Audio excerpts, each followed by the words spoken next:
Good morning, and welcome to Redeemer Lutheran Church. I'm Pastor Gary Lodeholt. Stubborn and stiff-necked. That's how the Hebrew people are often described in the book of Exodus, and it's pretty clear to see why. Yesterday we noted all the things God had done for them, freeing them from slavery, leading them, providing miraculous manna and quail in response to their griping and complaining. And as soon as all that gets settled, with all that is continuing to go on, they complain again. This week, in our time together, we are walking through some of the significant events in the Exodus story for two particular reasons. Sometimes the way we hear Bible stories, the narrative is broken up and each story is separated from others. So putting things in order and on something of a timeline can help us understand the sweep of the story as a whole.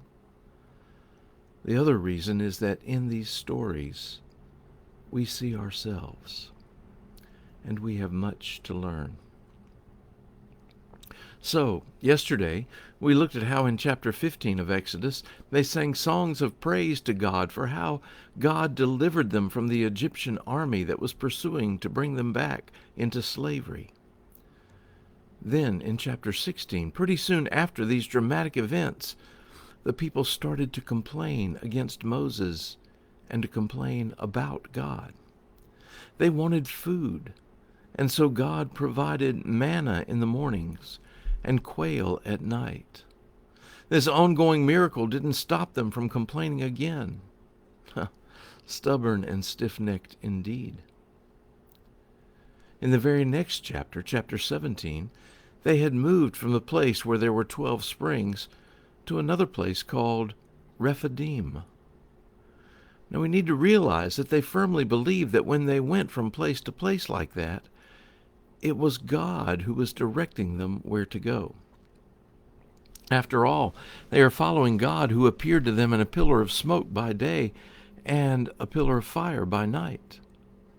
God was literally leading them every step of the way.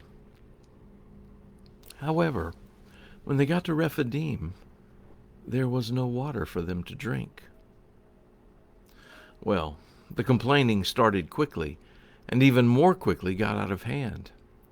You brought us out to kill us with hunger, and now you're going to kill us with thirst, they said.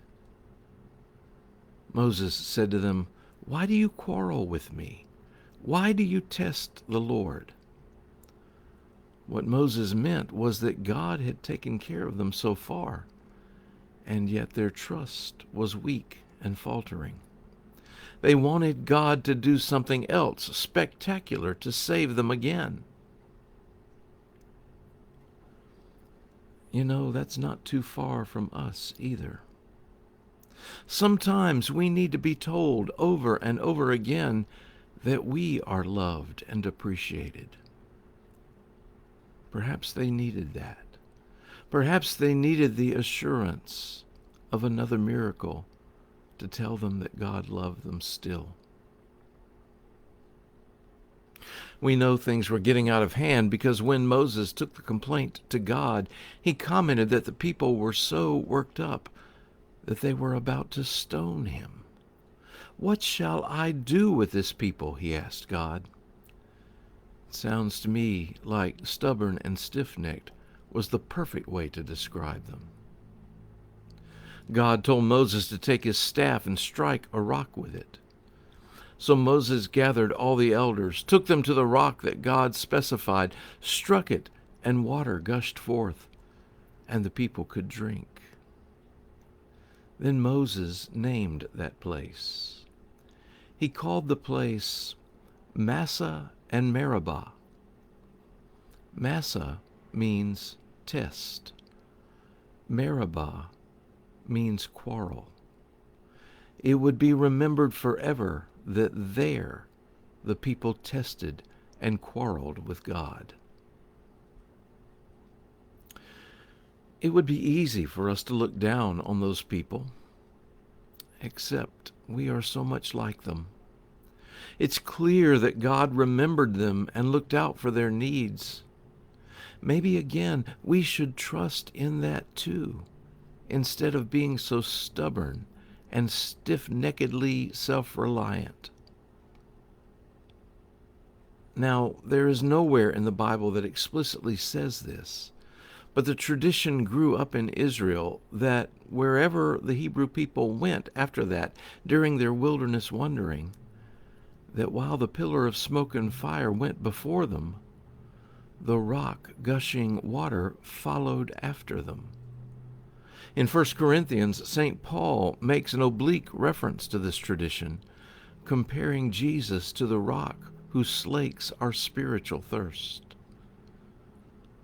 One might think that with all these miraculous things happening around them, the people would be struck with awe and wonder rather than bitterness and complaining.